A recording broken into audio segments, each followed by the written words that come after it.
Dear student, how are you. तो हमने पिछली वीडियो में आपको पूरा तात्विक स्रोत करवाया था, जिसमें कि मैंने आपको अभिलेख, सिक्के और स्तंभ लेख आदि करवा दिए थे। अब उसी में आएगा ये दूसरा साहित्यिक स्रोत।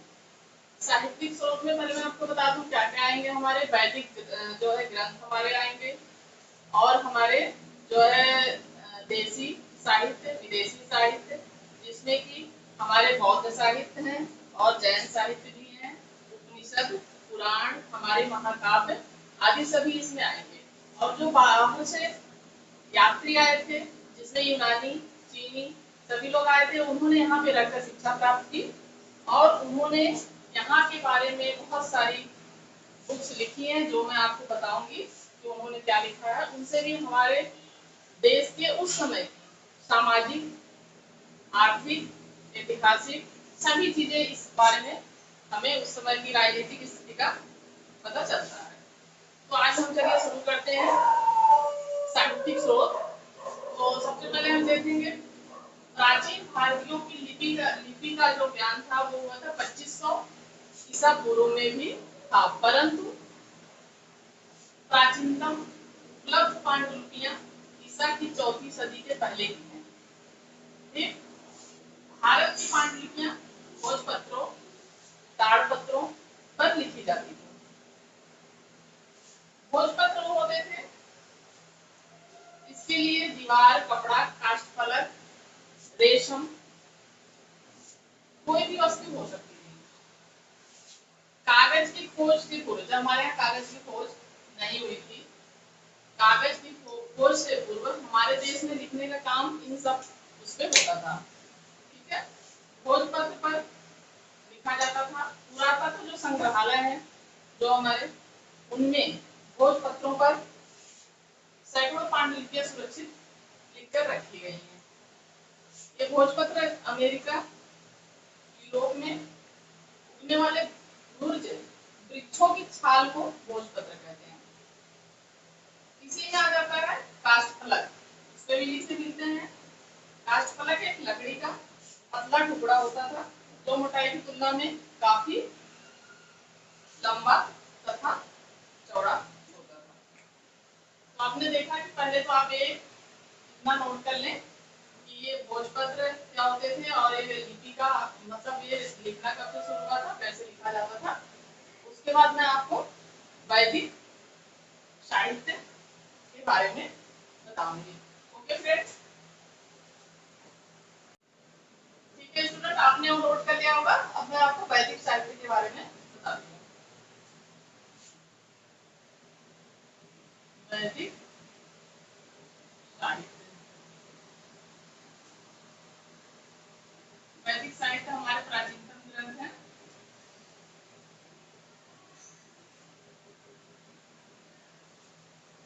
चार हमारे वेद हैं,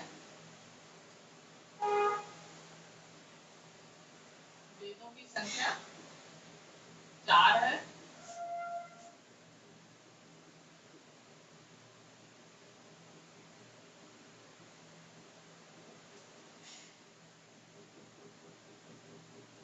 सबसे पहला और प्राचीन है जो ऋग्वेद।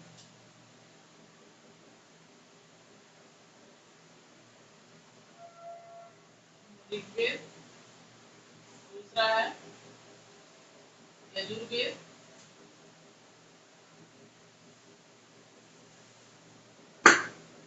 तीसरा है सामवेद,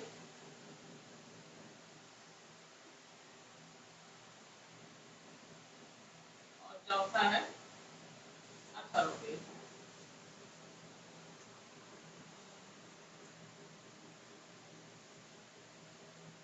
तो ये हमारे 4 वेद हैं। ऋग्वेद को सबसे प्राचीन वेद माना जाता है। सबसे पहला ऋग्वेद, दूसरा है यजुर्वेद, तीसरा है सामवेद और चौथा है अथर्ववेद। तो ऋग्वेद में क्या है, इसमें देवताओं की स्तुतियों का उनकी स्तुतियां की गई हैं, देवताओं की।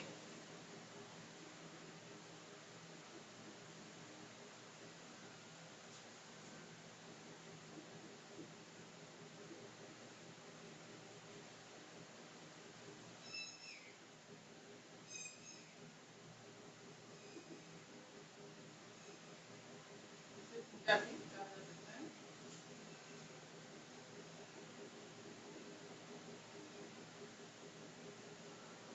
यजुर्वेद धनुर्विद्या से संबंधित है। यजुर्वेद धनुर्विद्या,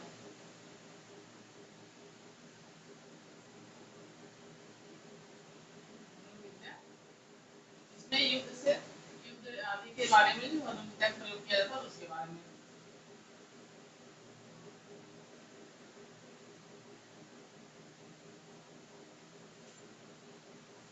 सामवेद, सामवेद ऐसा वेद है जो गद्य और पद्य दोनों में है।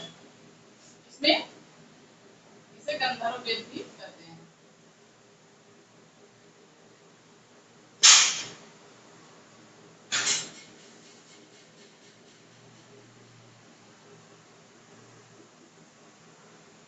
गद्य और पद्य दोनों में है।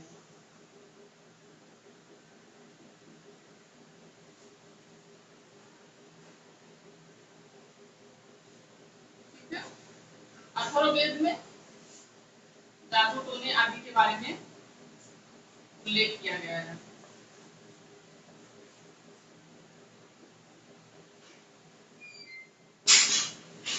तथा भवन निर्माण संबंधी भी जानकारी मिलती है।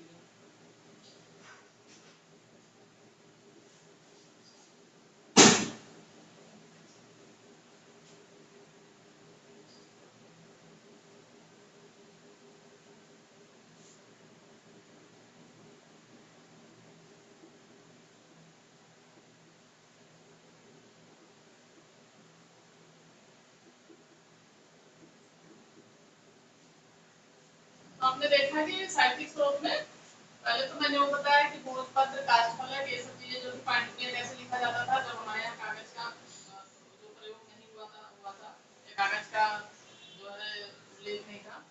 उसके बाद हमारे वैदिक साहित्य आ जाते हैं। 4 वेद हैं, ऋग्वेद, दूसरा यजुर्वेद, तीसरा सामवेद, अथर्ववेद, चौथा।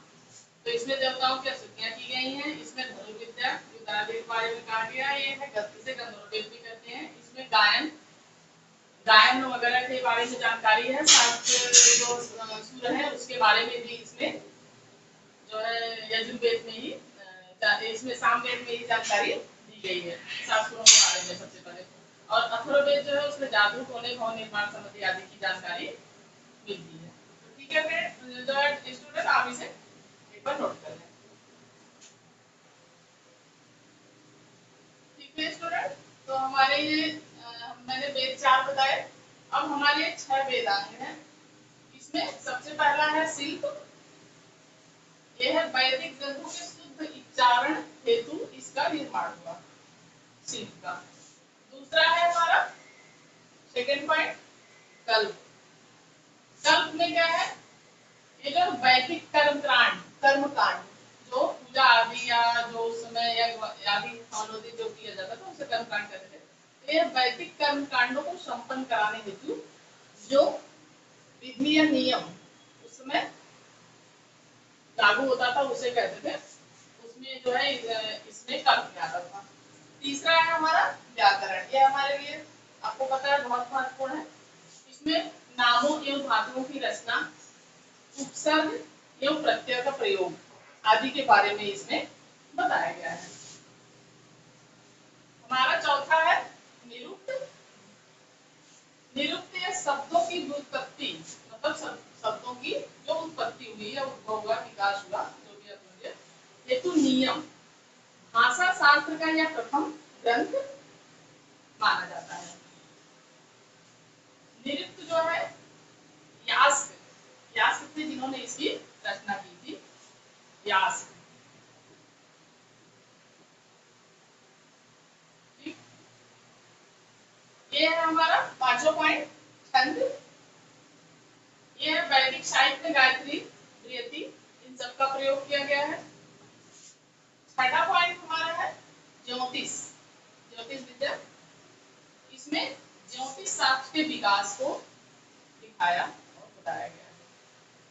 तो ये हमारे 6 वेदांग है। 4 वेद थे और हमारे 6 वेदांग है जो कि हमारे लिए बहुत महत्वपूर्ण स्थान रखते हैं। उसके बाद आ जाता है हमारा साहित्यिक स्रोत में महाकाव्य। महाकाव्य में हमारा सबसे पहले रामायण और हमारा महाभारत।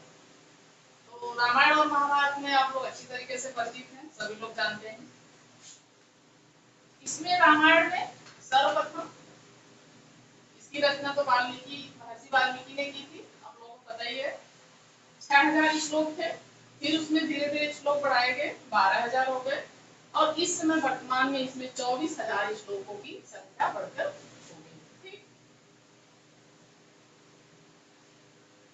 वाल्मीकि जो है संभवतः ईसा पूर्व 5वीं सदी, ईसा पूर्व 5वीं सदी के आरंभ का माना जाता है। ठीक, जब इसकी रचना की गई थी तब का ये इस समय का है। ठीक है, अब हम आ जाते हैं महाभारत पे, जो हमारा बहुत ही महत्वपूर्ण ग्रंथ है महाभारत, महाकाव्य। ये है 4वीं सदी ईसा पूर्व का है। व्यास ने इसकी रचना की थी। इसमें सबसे पहले 8800 श्लोक थे। वर्तमान में इसकी संख्या 1 लाख हो गई है, 1 लाख श्लोक है इसमें। और इसे सबसे पहले जय संहिता कहा जाता था। महाभारत का प्राचीन जो नाम था वो था जय संहिता। ये चीज बहुत इंपॉर्टेंट है, पूछ लेता है कि एग्जाम में कि आप पहले महाभारत को क्या कहा जाता था, ये ध्यान रखिए आप, जय संहिता। तो ये हमारे हैं 6 वेदांग। उसके बाद हमारा महाकाव्य आ जाता है, महाकाव्य हमारा रामायण और महाभारत है। उसके बाद हम आगे आ जाएंगे बौद्ध साहित्य। ठीक है, आप इसे नोट कर लीजिए।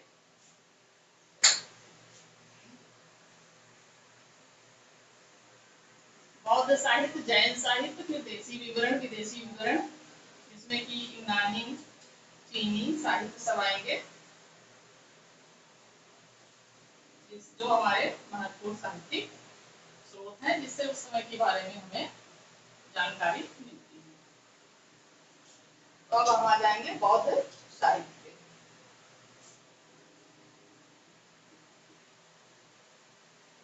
बौद्ध साहित्य,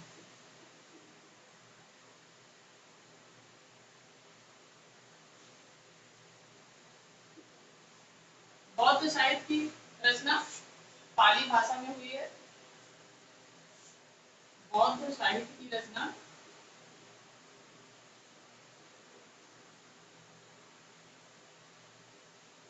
पाली भाषा में हुई है।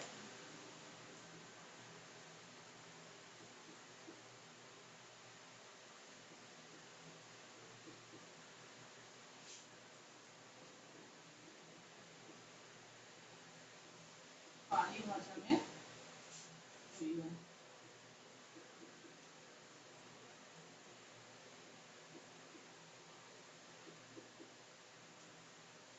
पाली भाषा में इसकी रचना क्यों हुई? उस समय ये भाषा अधिकतर दक्षिण पूर्व उधर की साइड में, बिहार की साइड में ये भाषा बोली जाती थी और आम लोगों की करीबे भाषा थी।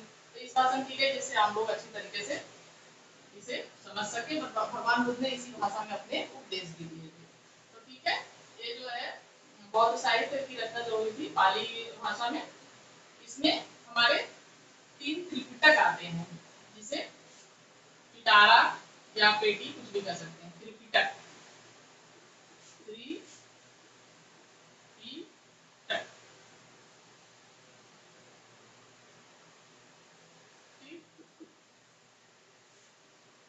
इसमें सबसे पहले आता है विनय पिटक,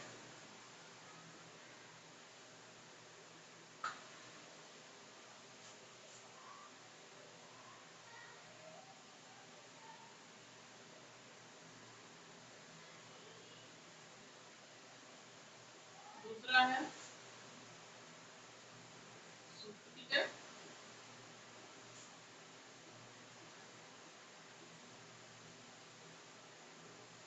तीसरा है अभिधम्म पिटक।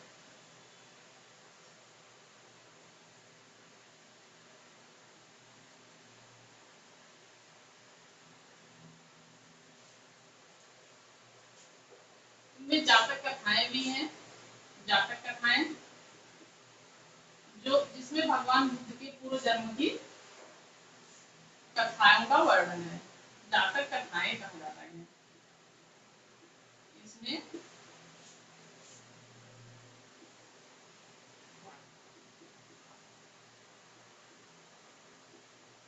भगवान बुद्ध के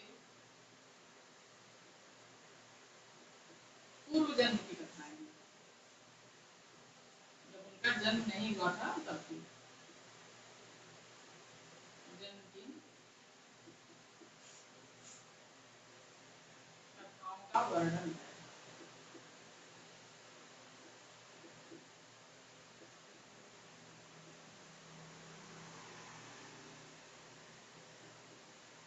ठीक, कॉपी से नोट कर लें कि पाली भाषा हुई थी, ये 3 नोट है। इसमें जातक कथाएं हैं, भगवान बुद्ध के पूर्व जन्म की कथाओं का वर्णन है। ठीक है, यह दूसरा सूत्र है, तीसरा अभिधर्म है। ठीक है स्टूडेंट, तो बौद्ध साहित्य में जो है, बौद्ध साहित्य की रचना पाली भाषा में हुई है। ये 3 त्रिपिटक हैं, विनय पिटक, सूक्त पिटक और अभिधम्म पिटक। ये जो है सूक्त पिटक में आता है जातक कथाएं वगैरह। बाकी मैं आपको इसके बारे में डिटेल जब बौद्ध धर्म पढ़ाऊंगी तब मैं इसके बारे में आपको अच्छी तरीके से बताऊंगी। अब हम आ जाते हैं जैन साहित्य पे।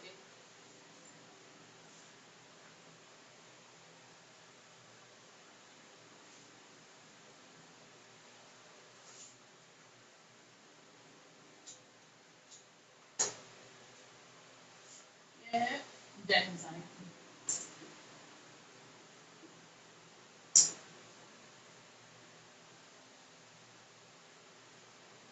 जैन साहित्य की रचना हुई है प्राकृत भाषा में।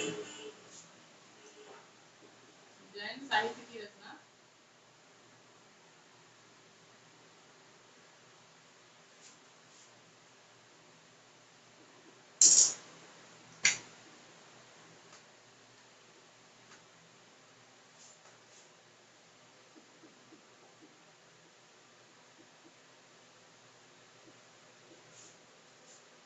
प्राकृत भाषा में हुई है। बौद्ध ग्रंथ की पाली भाषा में और इनकी बौद्ध जैन साहित्य जो है प्राकृत भाषा में।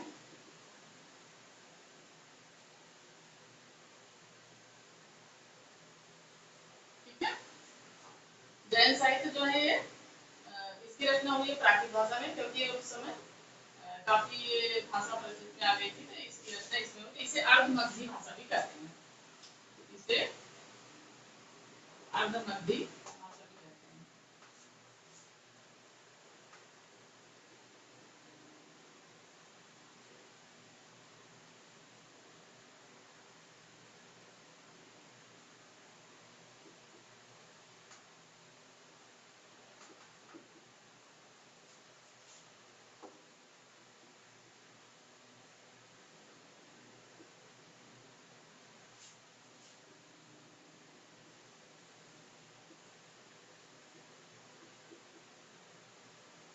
जैन साहित्य की रचना पल्लवी में हुई थी। जैन संगीति जब हुई थी पल्लवी में, उस समय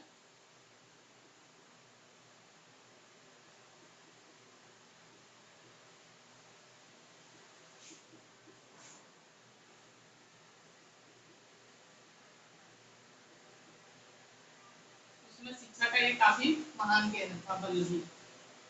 पल्लवी में हुई थी।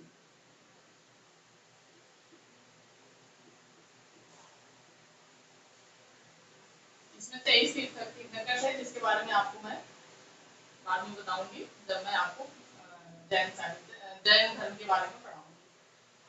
ठीक है स्टूडेंट, ठीक है स्टूडेंट, तो जैन साहित्य जो है हमारा, जैन साहित्य की रचना प्राकृत भाषा में हुई है, ये चीज ध्यान रखें। बौद्ध धर्म की पाली भाषा में और इसकी जो है प्राकृत भाषा में। ठीक है, इसे अर्धमगधी भाषा भी कहते हैं। और जैन साहित्य की रचना पल्लवी में अंतिम रूप से इनकी जो वो थी उसमें संकलित किया गया है, इसे पल्लवी में जो जैन संगीत हुई थी इसकी। ठीक, अब हम इसी में हमारे धर्मशास्त्र वगैरह भी आते हैं, पुराण वेद भी आ जाते हैं, उपनिषद वगैरह भी काफी आते हैं इसके बाद धर्मशास्त्र में। लेकिन उसके बाद मैं आपको बताऊंगी तमिल साहित्य। तमिल साहित्य से भी दक्षिण भारत के विषय में बहुत सारी जानकारी हमें मिलती है। आ जाएंगे तमिल साहित्य।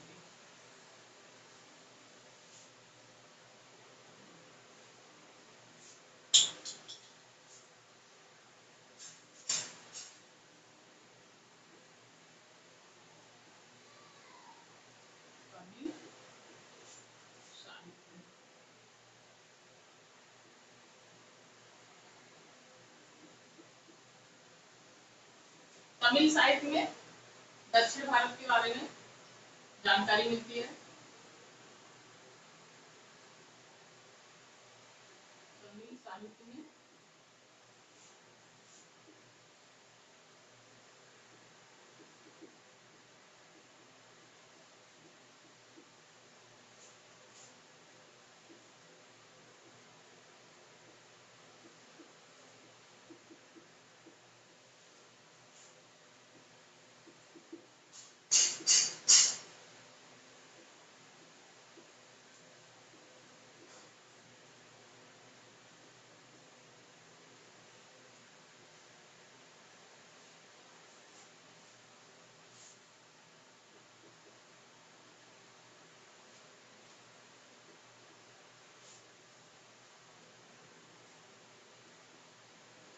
ये भारतीय इतिहास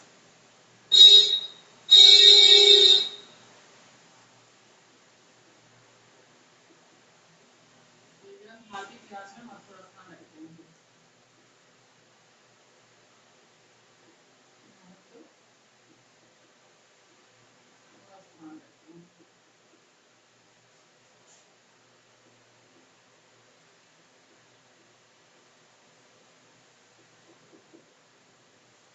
ठीक है, ये जो है तमिल साहित्य है। तमिल साहित्य दक्षिण भारत के बारे में जानकारी मिलती है और ये भारतीय इतिहास में महत्वपूर्ण स्थान रखते हैं।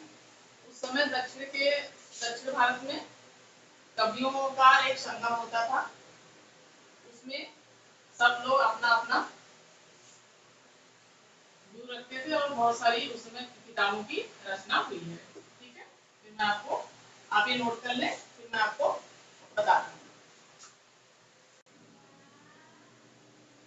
ठीक है स्टूडेंट, तो ये हमारा तमिल साहित्य जो है इसे संगम साहित्य भी कहते हैं। तमिल साहित्य में दक्षिण भारत के बारे में जानकारी मिलती है। ये भारतीय इतिहास में महत्वपूर्ण स्थान रखते हैं। ये राजाओं और कवियों के कम से कम 3-4 सदी इसमें लग गया था, तब इसकी रचना हुई थी। वहां सभाएं होती थी कवियों का, नदियों के संगम पे सभाएं होती थी, उसमें इनकी कवियों की कविताओं की रचना हुई है। तब जाके ये संगम साहित्य या तमिल साहित्य लिखा गया है। तो संगम साहित्य के महत्वपूर्ण ग्रंथ कौन कौन से हैं? ये हमारे 3 ग्रंथ हैं संगम साहित्य के, जो कि बहुत ही महत्वपूर्ण है। ठीक, ये है पहला तोलकाप्पियम, दूसरा सिलप्पादिकारम, ये आप नोट करते चले तो बहुत अच्छा रहेगा। तीसरा है मणिमेखला।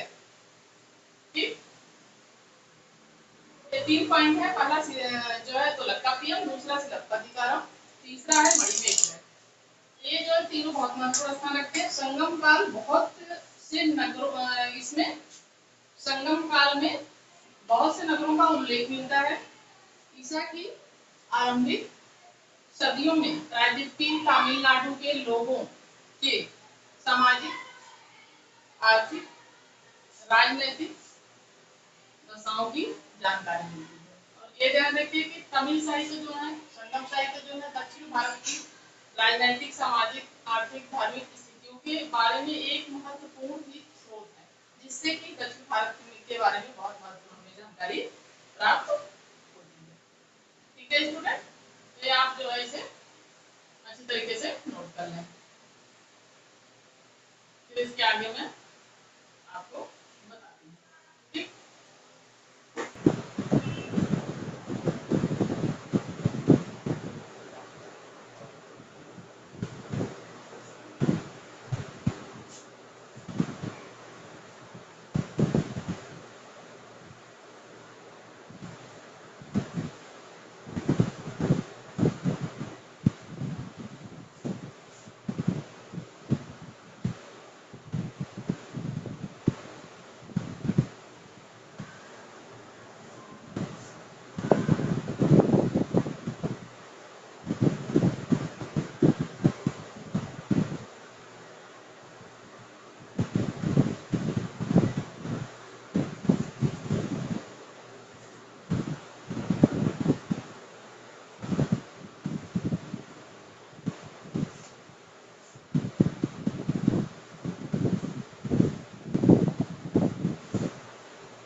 साहित्य थे जिसमें कि हमारे बौद्ध साहित्य, हमारे वैदिक धर्म ग्रंथ, वेद पुराण जो भी आए थे, और हमारे जैन साहित्य थे, हमारा दक्षिण भारत का इतिहास, संगम साहित्य जो था वो सब आपने देखा। अब हम आ गए हैं विदेशी विवरण में, जो कि यात्री जब आक्रमण हुए उनके साथ यात्री आए थे, वो जो है यहाँ पे रह के उन्होंने जो कुछ यहाँ के बारे में, राजनीतिक सामाजिक स्थितियों के बारे में जो भी कुछ लिखा, वो जो है हमारे विदेशी साहित्य और विदेशी विवरण है, जिनसे कि हमारे भारतीय इतिहास के बारे में उस समय की जानकारी मिलती है। तो विदेशी विवरण में देखते, हमारे इतिहास को जानने में विदेशी विवरण बहुत ही महत्वपूर्ण स्थान रखते हैं। ठीक, यूनानी आक्रमण के समय 326 ईसा पूर्व में जब सिकंदर ने आक्रमण किया था, उसके साथ भी कई यूनानी आए थे, जिन्होंने उस समय की भारतीय दशा का वर्णन किया है। सिकंदर के समकालीन, जब सिकंदर का आक्रमण हुआ था उस समय उनका समकालीन यहाँ पे चंद्रगुप्त मौर्य था, हालांकि उसका चंद्रगुप्त नाम का उल्लेख नहीं है, ठीक है, लेकिन उसे सेंट्रोकेटस कहा गया है। वो बताते हैं कि चंद्रगुप्त को ही कहा था उन्होंने, लेकिन चंद्रगुप्त नाम का उल्लेख नहीं मिलता है। तो जो समकालीन चंद्रगुप्त मौर्य जिसे सेंट्रोकेटस कहा गया है, जिनके राज्यारोहण की तिथि, ये देखिए बहुत महत्वपूर्ण है, जिनके राज्यारोहण की तिथि 322 ईस्वी पूर्व अंकित है। इससे हमें ये पता चल जाता है कि जो सेंट्रोकेटस या चंद्रगुप्त मौर्य है, उनके राज्यारोहण की तिथि जो थी 322 ईस्वी पूर्व मानी गई है। इससे बहुत अच्छी जानकारी मिलती है, इससे उस समय का बारे में पता चलता है। चंद्रगुप्त मौर्य के दरबार में मेगास्थनीज आया था, राजदूत, जिसकी लिखी हुई पुस्तक इंडिका आपने पढ़ा होगा, जिसकी लिखी पुस्तक इंडिका थी, जो उस समय के बारे में यहाँ की राजनैतिक, सामाजिक, आर्थिक बहुत सारी स्थितियों के बारे में जानकारी मिलती है। तो ठीक है, आपने देशी साहित्य देखा, फिर अब आपने विदेशी विवरण देखा। अब विदेशी विवरण में एक दो नाम और हैं, मैं आपको बता देती हूँ, जिसमें सुलेमान और अलबर्नी। उसके बाद हम आ जाएंगे चीनी लेखक पे, जो चीनी यात्री आए थे, उन्होंने भी कई किताबें लिखी हैं। उसके बाद हमारा ये जो है कंप्लीट हो जाएगा।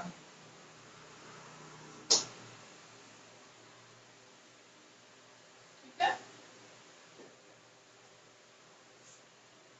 ये भी विदेशी यात्री थे, सुलेमान,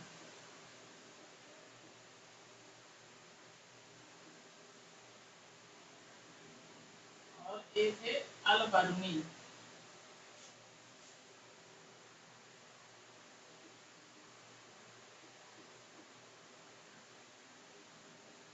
ठीक है, ये सुलेमान और ये अलबर्नी, ये भी विदेशी यात्री थे।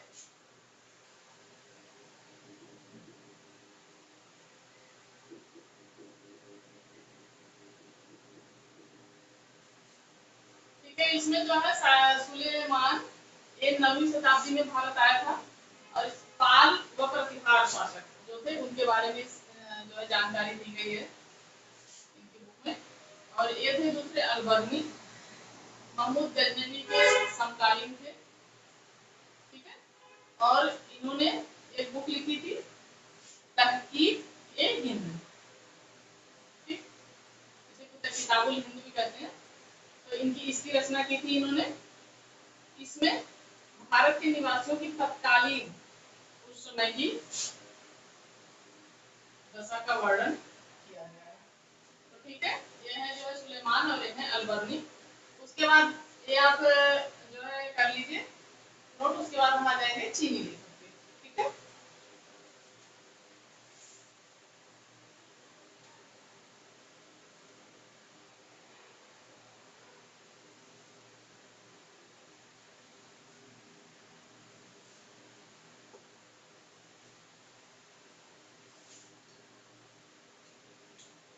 तो हम आ गए चीनी लेखक।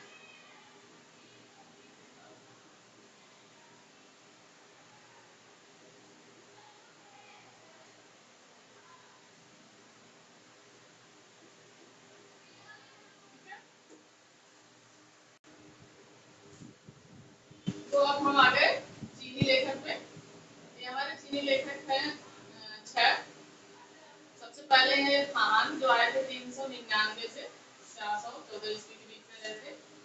इन्होंने एक बुक लिखी थी जिसका नाम है हो क्यों की। ठीक, ये फान ने कम से कम 15 वर्ष भारत की यात्रा में प्रमुख नगरों, बौद्ध धर्म के पवित्र स्थानों का भ्रमण किया था। करीब 15 वर्ष तक वो यहाँ रहे थे। उन्होंने चंद्रगुप्त द्वितीय के द्वारा शासित मध्य वंश का वर्णन किया है। उन्होंने पाटलिपुत्र में स्थित सम्राट अशोक के राजप्रासाद को भव्यता से प्रभावित होकर इसे देव निर्मित बताया है। ठीक है, तो ये थे चीनी लेखक, पहले थे फाहान, इन्होंने रचना की थी फोक्यों क्यों की। दूसरे हैं सुंगियू, ये 512-13 ईस्वी में आए थे। इन्होंने बिहार, बंगाल की तत्कालीन सामाजिक, आर्थिक, राजनीतिक व धार्मिक स्थितियों का उल्लेख किया है। ठीक, ये है तीसरे वेनसांग, इन्होंने रचना की थी है बुक CUT। ठीक है, यह भारत में करीब 16 वर्ष रहा था। इसने विश्व प्रसिद्ध नालंदा विश्वविद्यालय, जिसका बहुत नाम था और एक पूरे उसमें विश्व में जो है वो था फेमस, तो विश्व प्रसिद्ध नालंदा विश्वविद्यालय में इन्होंने अध्ययन किया था। 16 वर्ष तक रहे थे और इन्होंने उस समय के बारे में काफी राजनीतिक, सामाजिक, आर्थिक जो भी स्थितियां थी उस समय का भी इसमें वर्णन किया हुआ है। चौथे हैं इत्सिंग, ये आए थे 671 से 693 ईस्वी में रहे थे। इन्होंने प्रसिद्ध बौद्ध भिक्षुओं की आत्मकथाएं आदि का वर्णन किया है। वेनसांग के चीन से लौटने के बाद ये भारत आए थे। जब वेनसांग चीन से लौट गए थे तब चीन लौट गए थे तब आए थे। इन्होंने बंगाल के ताम्रलिप्ति, जो वर्तमान में ताम्रलिप्त बोला जाता है, में 3 वर्षों तक अध्ययन किया था। ठीक है, ये हमारे 4 हैं, फाहान, सुंगियू, वेनसांग और इत्सिंग। उसके बाद स्टूडेंट आ जाते हैं, ये 5वें हैं मालविन।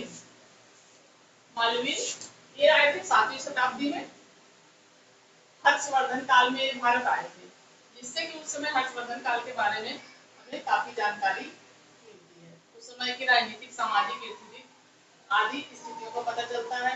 छठे थे हमारे चाउ जू हुआ, इन्होंने लिखी थी चू फान जीन नाम की पुस्तक।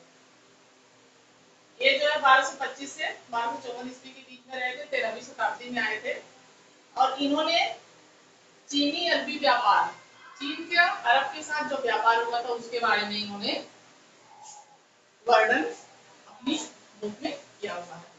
तो हमने आज साहित्यिक स्रोत में सारे स्रोत पढ़ लिए हैं, जिसमें कि सभी स्रोत मैंने करा दिए हैं। अब आज का हमारा ये चैप्टर यहीं से खत्म हो जाएगा। अगले चैप्टर में मैं आपको कराऊंगी जो है प्रस्तर युग। तो अगली वीडियो में हम आपका देखेंगे प्रस्तर युग। अब आज हमारा ये चैप्टर खत्म हो जाता है, तो आप अच्छी तरीके से सारी चीजें नोट कर लीजिए।